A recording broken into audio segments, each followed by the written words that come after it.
Welcome to On Air with Amber Wynn, where nonprofit leaders learn to fuse passion and commitment with proven business strategies to create long-term funding, impact, and sustainability. And now here's your host and resident Philanthrepreneur, Amber Wynn.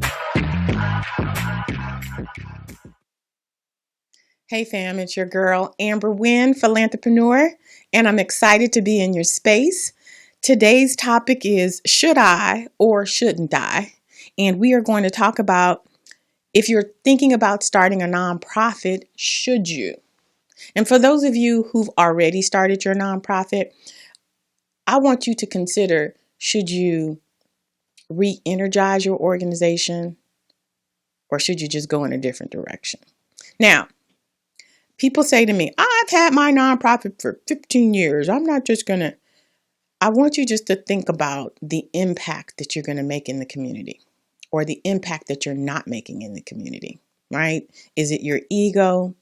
Is it that you've put in 10, 15 years and you're not going to just walk away from it? Because at the end of the day, life is short, y'all. We only have one life to live that we know.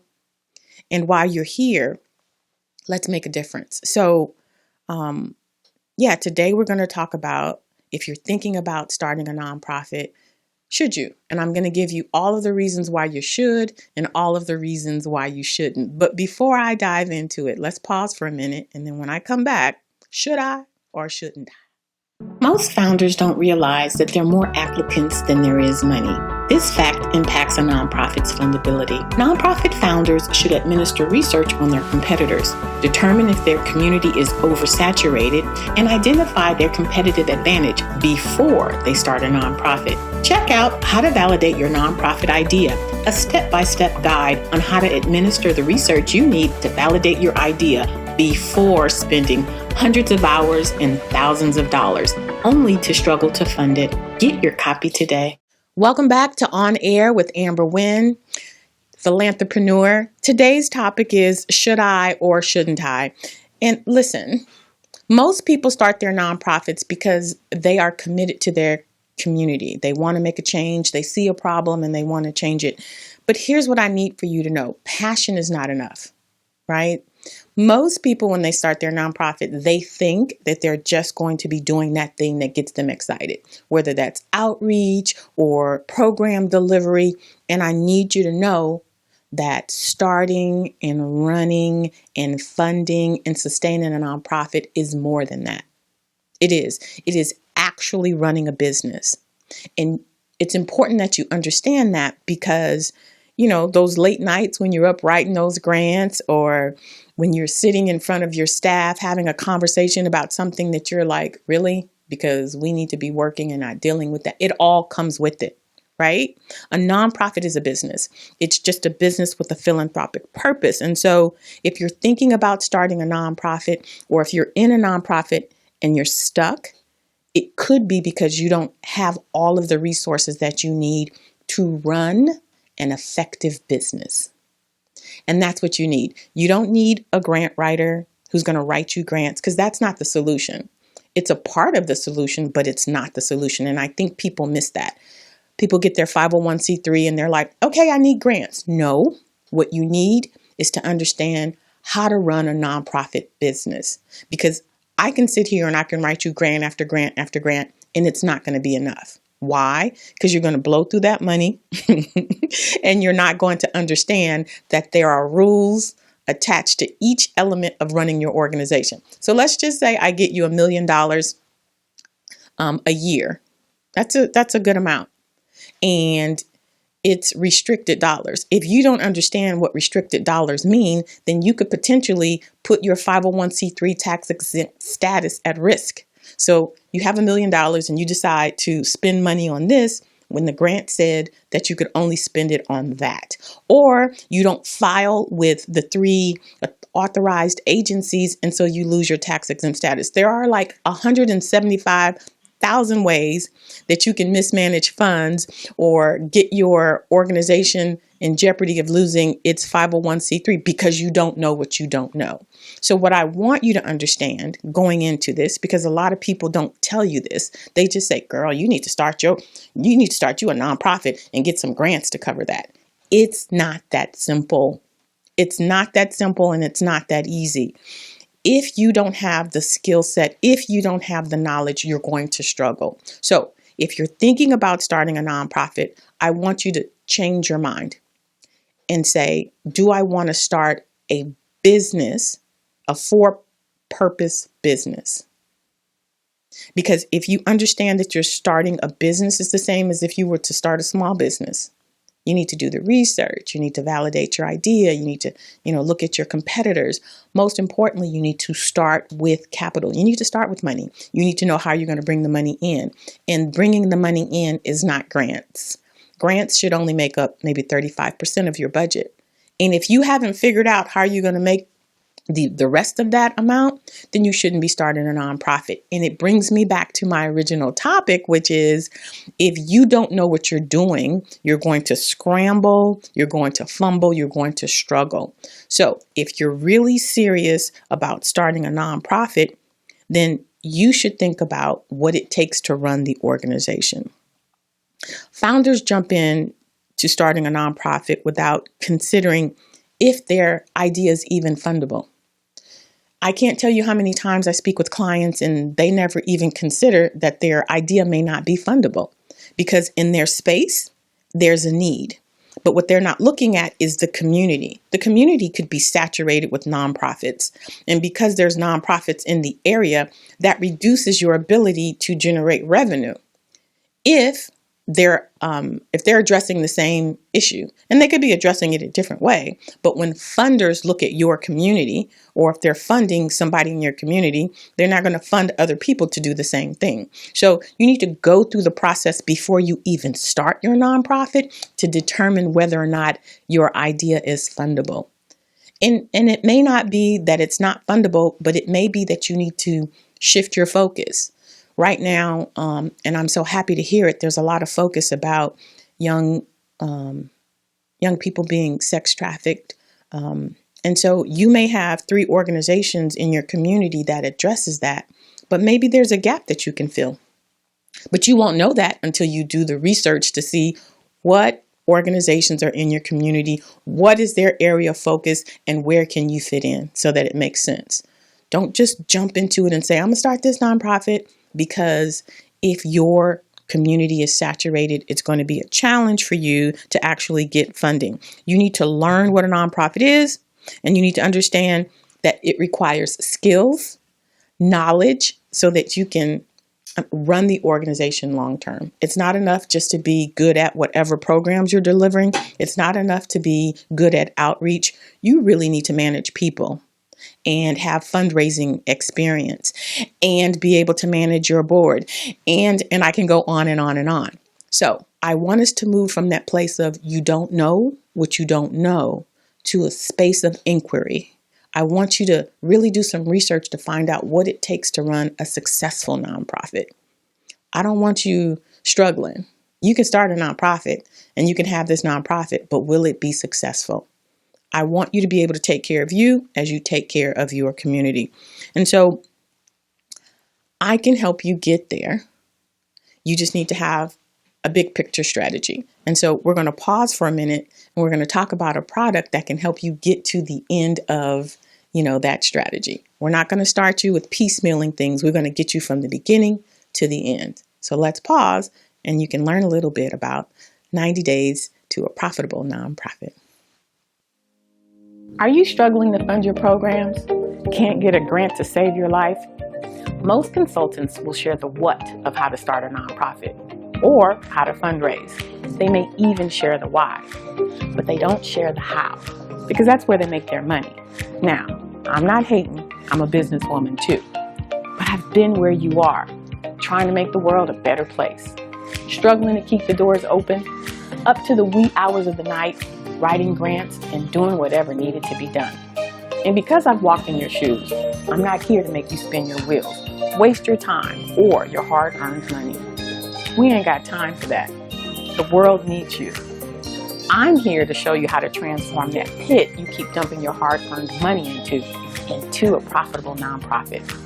I take my 30 years of nonprofit experience as a founder, executive director, program developer, grant writer, and funder, giving out over $7 million annually in grants, and I save you literally thousands of dollars and hundreds of hours. I walk you through setting up your nonprofit organization so that you can be generating enough revenue to cover your monthly expenses in just 90 days. How would that feel? Not paying bills from your personal bank account. I share my insider secrets, tips, tricks of the trade, and provide you with a step-by-step roadmap on how to turn your bootstrap organization into a profitable nonprofit. Within 6 months, you could be generating enough revenue to pay your salary or fully fund your programs. The choice is yours. But you have to get the blueprint. And it took me 3 years to develop it, but it's here and it's going to change your life. Join my other successful clients who are just like you, full of passion and determination, but they had no idea all that it takes to run and fund a successful nonprofit. Now they're winning grants and drawing a salary, and they know what it is that they're supposed to be doing to run a successful nonprofit. They're no longer making it up as they go. They have the roadmap, and they're clear about next steps. And I want that for you too. So what do you get in this course? You'll walk away with knowledge, products, processes, and systems. Not just a bunch of promises, but exactly what you need to turn your organization into a profitable nonprofit. I promise, you don't need grants. What you need is a solid infrastructure. And this course is going to give you all of that and more. And what's more, it comes with a money-back guarantee. So go ahead, click the link below to register for this course. Welcome back to On Air with Amber Wynn, Philanthrepreneur.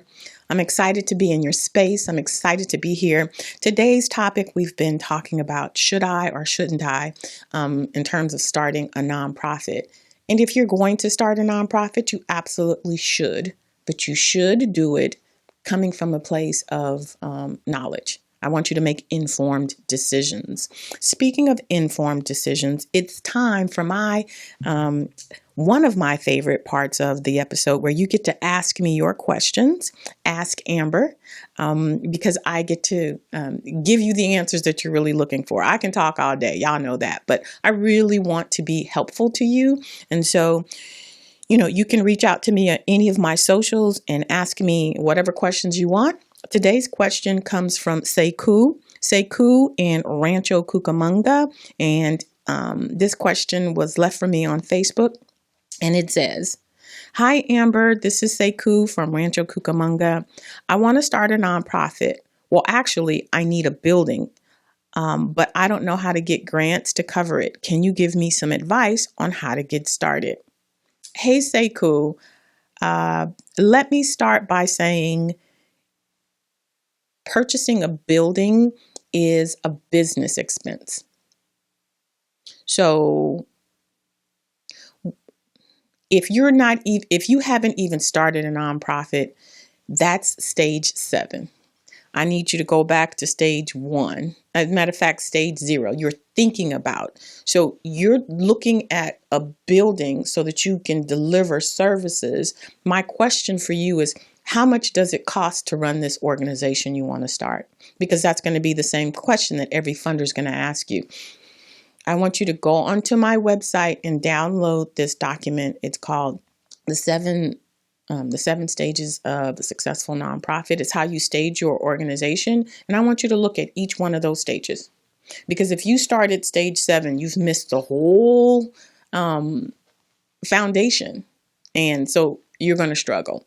The goal is not to get a building. The goal is to set up a profitable nonprofit. That means you have to have the infrastructure. That means you've got to have all of your ducks in a row. So I want you to start with number 1. Now, if you understand all that it takes to run a nonprofit, and it's not having a building, beloved, it's about having programs. It's about having staff that's going to run those programs. The very last thing that you're going to be looking at funding is a building. That is called a capital campaign, when you raise funds for a building. But before you can even qualify for funds, you need to have a track record. A funder is not going to write you a check for a building when they don't even know that your programs are successful. Think about this. Whatever program it is you're going to start, there's a high likelihood that somebody's already delivering that. And if they've been delivering that and been getting funded, then they have a track record and they have a relationship with the funder. So that's what you've got to do. You've got to start by starting your nonprofit right, meaning, do you have a sexy, inspiring, concise mission, program descriptions with measurable outcomes? Do you have an accurate budget? How much does it cost to run your organization? That's what an accurate budget tells you. Start with your budget, build out your programs, run your programs, maybe go to the places where your target audience is, partner with organizations, get a track record, right? Then you want to build up your staff. And the very last thing you're going to do is get that building, because that is a business expense. That is not something that funders are really looking to do.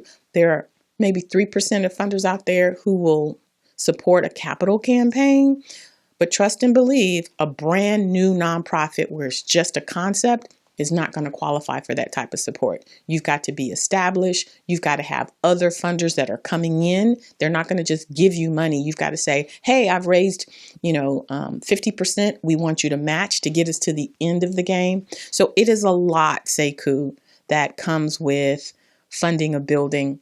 And a building is not a nonprofit. A nonprofit is its own business entity. So just dive a little bit deeper into that and really just consider what it is that you want to do. Because maybe you can partner with somebody as opposed to starting this whole nonprofit, because it doesn't seem like you want to start a nonprofit, but you want to run these programs out of this building. And maybe somebody's already there doing that. And you can step in as a coach, or you can step in as a, facilitator. But really, just take your time. Remember, that's stage 7. If you're starting a nonprofit, you want to start exactly where you are so that you don't waste time and energy and have it all fall apart. So thank you, Sekou. That was Ask Amber. It's your opportunity to ask me any questions that you have. And I'm always available. Hit me up on any of my socials. Now is the time of the episode where I get to shine a light on you, amazing nonprofit leaders, people in the field who are supporting our nonprofits. And last episode, we started our conversation with Tanika Doyle of Chasing 7 Dreams. Part 2, we're going to go a little bit deeper so you can get to know all of the things that she's endured as an executive director. Listen, I've been in that space. So many people have been in that space, and we can learn from each other. So part 2 with Chasing 7 Dreams.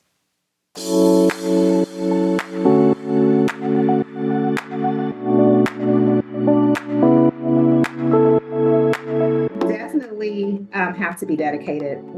Passion drives everything. I self-funded the organization when I first started because when I received the 501c3, I was like, oh, where do I get my grant? My first donation. And I didn't recognize or realize that you have to build a name for yourself and your community. You have to build the trust of the community, not just funders or businesses, but parents, whoever you are providing service to. So it took a couple of years. So self-funding, website, business cards, the business account, the day-to-day stuff that you need to run a business. But depending on grants, foundational grants, volunteers, because I couldn't afford staff. I didn't have staff for the first 7 years of the organization. So it was the board members and it was the volunteers putting in time to help run programs. And, we only did so many programs, throughout the year, maybe 3 or 4, but we came together.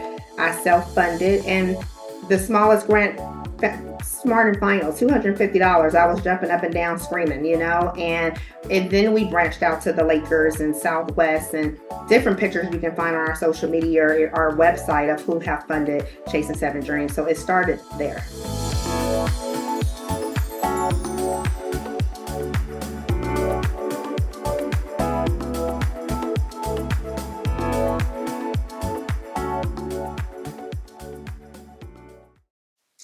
Welcome back. You're on air with Amber Wynn. We've spent some time with an amazing community leader.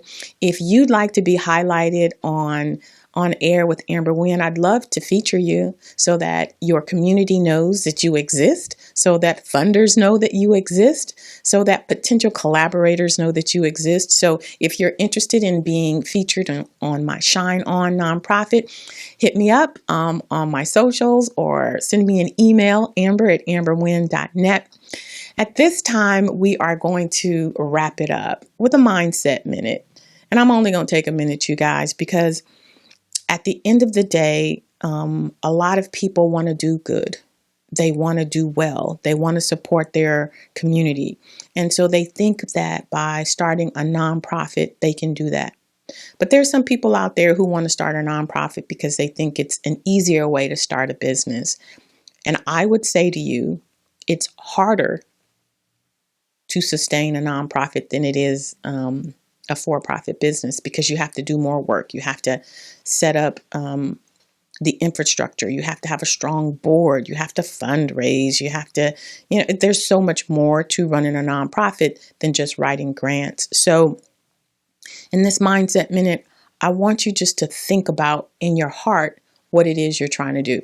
If you're trying to make a difference in the community and you really just want to make a difference in your community, and I'm not saying just lightly, but that is your ultimate goal, think about leveraging your talent and your experience to help another organization who's already doing something that you want to do, helping them to strengthen their organization. Because every time another nonprofit starts, then they got to build up, build out, and then make the impact. But we have nonprofits in our community already making the impact who would love to have your support, who would love to have your energy, your talent. And you can commit as long as you want, and then you can walk away, and you can come back and you can walk away. When you start a nonprofit, you are starting a business. So I want you to understand that. And then that should help you to answer the question, should I or shouldn't I? Because you know in your heart, you want to make a difference, but you don't necessarily want to start a whole new business. So you can do that. Check out my blog, 6 Sexy Alternatives to Starting a Nonprofit, because you can make a difference. And it doesn't have to be starting a nonprofit. But if you start a nonprofit, I want you to start it the right way. And that's understanding that you're not just doing a program that's going to get all of these grants. You're not just doing a project that's going to happen and you walk away. It requires you running a business. So that's my mindset minute. I'm looking forward to seeing you next week with new topics, new ideas.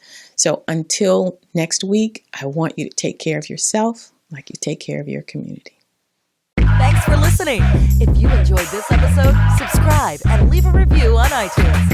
Head over to www.amberwynn.net/podcast for the links and resources mentioned in today's podcast.